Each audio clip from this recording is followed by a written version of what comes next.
Hey foodies, welcome to liveloveloverecipes.com.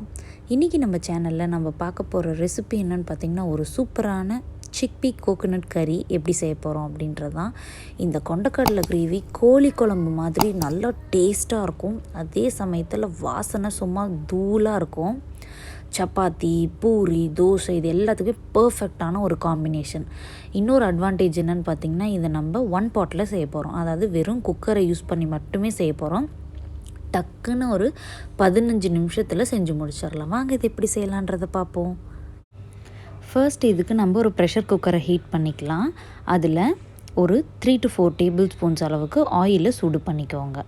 நான் இன்றைக்கி vegetable oil தான் யூஸ் பண்ணியிருக்கேன். இதில் வாசனைக்காக பட்டை, 2 துண்டு கிராம்பு, ஒரு ஏலக்காய், கொஞ்சமாக கல்பாசி இதெல்லாம் ஆட் பண்ணி நல்லா வாசனை வர்ற வரைக்கும் பொரிய விடணும். இப்போது இது கூடவே ஒரு பெரிய சைஸ் வெங்காயத்தை நல்லா பொடியாக சாப் பண்ணி அதை ஆட் பண்ணிக்கிட்டேன். இதை நல்லா சாட்டே பண்ணி விட்டுடலாம். இது நல்லா ஒரு டிரான்ஸ்லூசண்ட்டாக ஆனதுக்கப்புறமா 1 டீஸ்பூன் அளவுக்கு இஞ்சி பூண்டு விழுதை இதிலையே நம்ம ஆட் பண்ணிக்க போகிறோம். ஆட் பண்ணிவிட்டு எல்லாத்தையும் ஒரு தடவை நல்லா கலந்து விட்டுருங்க. இந்த இஞ்சி பூண்டு விழுதுலேருந்து வர ராஸ்மெல் எல்லாமே போகணும். அதுக்கப்புறமா ஒரு மீடியம் சைஸ் டொமேட்டோவை நல்லா ஸ்லைஸ் பண்ணி அதையும் ஆட் பண்ணிக்கலாம். இப்போது இந்த வெங்காயம், தக்காளி இதெல்லாம் நல்லா மஷியாக குக் ஆகணும். அந்த அளவுக்கு ஒரு லோ மீடியம் ஃப்ளேம்லேயே வச்சு நல்லா சாட்டே பண்ணிக்கோங்க. அதே சமயத்தில் நம்ம ஆட் பண்ண இஞ்சி பூண்டு விழுதுலேருந்து வர ராஸ்மெல்லும் போகணும். இப்போது 1/4 டீஸ்பூன் அளவுக்கு மஞ்சள் தூள், 1 டீஸ்பூன் அளவுக்கு நல்லா காரமாக இருக்கிற சில்லி பவுடர், 1 டீஸ்பூன் அளவுக்கு Kashmiri red chilli powder, 1 teaspoon அளவுக்கு கொத்தமல்லி தூள், 1/2 டீஸ்பூன் அளவுக்கு garam masala powder and 1/4 teaspoon அளவுக்கு கியூமின் பவுடர் அதாவது ஜீரகத்தூள் இது எல்லாத்தையுமே ஆட் பண்ணிக்க போகிறோம். இப்போது இது எல்லாத்தையும் நல்லா கலந்து விட்டுட்டு இதில் கொஞ்சமாக மட்டும் நம்ம தண்ணி ஆட் பண்ணிக்கலாம். தண்ணி ஆட் பண்ணிவிட்டு இதை நல்லா ஒரு 4 to 5 மினிட்ஸ்க்கு குக் பண்ணிக்கணும். அப்போ தான் இதில் ராஸ்மெல் எல்லாமே அந்த ஸ்பைஸ் பவுடர்ஸோட ராஸ்மெல் எல்லாமே போயிட்டு நல்லா சூப்பரான கிரேவி கன்சிஸ்டன்சியில் கிடைக்கும். இப்போது ஓவர் நைட் சோக் பண்ணி வச்சுருந்த கொண்டக்கடலையை ஆட் பண்ணிக்கலாம். உங்களால் ஓவர் நைட் சோக் பண்ண முடியல அப்படின்னா ஒரு 6 to 7 ஹவர்ஸ் ஊற வச்சிங்கனாலே போதும். இப்போ இந்த கிரேவிக்கான சால்ட்டையும் ஆட் பண்ணிவிட்டு எல்லாத்தையும் ஒரு தடவை நல்லா கலந்து விட்டுடலாம். இப்போது எல்லாத்தையும் நல்லா கலந்து விட்டாச்சு. இது குக் ஆகிறதுக்கு தேவையான அளவுக்கு நம்ம தேங்காய் பால் ஆட் பண்ணிக்கலாம்.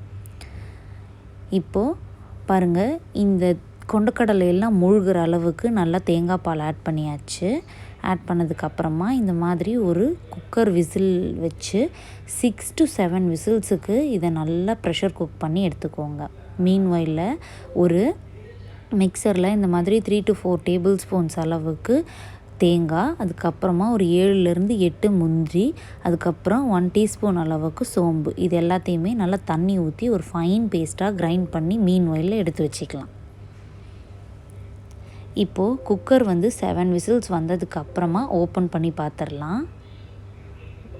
வாவ், செம வாசனமாக இருக்கிற நம்ம கிரேவி ஆல்ரெடி ரெடி ஆகிடுச்சு. இப்போது இதில் நம்ம அரைச்சி வச்சுருந்த அந்த தேங்காவை ஆட் பண்ணிக்கலாம். மறுபடியும் இதை நான் பற்ற வச்சிட்டேன். இப்போது தேங்காவை ஆட் பண்ணதுக்கப்புறமா ஒரு தடவை நல்லா கலந்து விட்டுட்டு நறுக்கி வச்சுருக்கிற கொத்தமல்லி இலையெல்லாம் இதில் ஆட் பண்ணி ஒரு தடவை நல்லா கலந்து விட்டுருங்க. தேங்காய் பேஸ்ட்டை நம்ம ஆட் பண்ணதுக்கப்புறமா ரொம்ப நேரம்லாம் குக் பண்ணணும்னு அவசியம் இல்லை. ஒரு 5 to 6 மினிட்ஸ் மீடியம் ஃப்ளேம்லேயே வச்சு குக் பண்ணிங்க அப்படின்னா நம்மளோட தேங்காய் விழுது நம்ம ஆட் பண்ணோம் இல்லையா, அதோட எசன்ஸ் எல்லாமே நல்லா இறங்கி சூப்பரான வாசனை வரும். பாருங்கள், நம்மளோட கொண்டக்கடலையும் சூப்பராக வெந்துருச்சு. இந்த ரெசிபியை நீங்கள் கண்டிப்பாக ட்ரை பண்ணி பார்த்துட்டு எப்படி வந்ததுன்னு சொல்லுங்கள். ரொம்ப ரொம்ப டேஸ்ட்டாக இருக்கும். அதே சமயத்தில் வாசனையாகவும் இருக்கும். இந்த ரெசிபி உங்களுக்கு நல்லா வந்துச்சு அப்படின்னா மறக்காமல் நம்ம சேனலில் கமெண்ட் பண்ணுங்கள்.